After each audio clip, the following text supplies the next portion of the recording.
drahé deti, pozývam vás k silnej modlitbe. Modernizmus chce vojsť do vašich myšlienok a ukradnúť vám radosť z modlitby a stretnutia s Ježišom.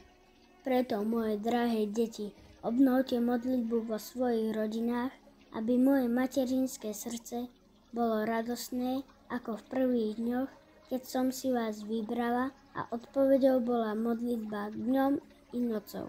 Nebo nemlčalo, ale v hojnosti darovalo tomuto miestu milosti, pokoj a požehnanie.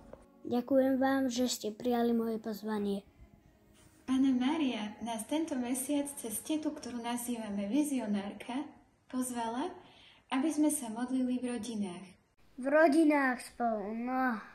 A nám sa niekedy nechce modliť spolu. Naozaj sa mi vždy nechce. Radšej sa chceme modliť sami, lebo s rodičmi to príliš dlho trvá a my sa vieme modliť oveľa rýchlejšie. Presne. Ale Panna Mária nám hovorí, že ak sa budeme modliť spolu v rodine, nebo odpovie na našu modlitbu. Ako môže nebo odpovedať? Môže odpovedať tak, že dostaneme, o čo sme prosili, alebo bude v našej rodine viac pokoja a porozumenia, alebo niekto, za koho sme sa modlili, bude uzdravený. To naozaj? Modlitba má takú moc? Dôležité je však nezanedbať rodinnú modlitbu, aj keby sa nám vôbec, ale vôbec nechcelo modliť. Zapamätám si to.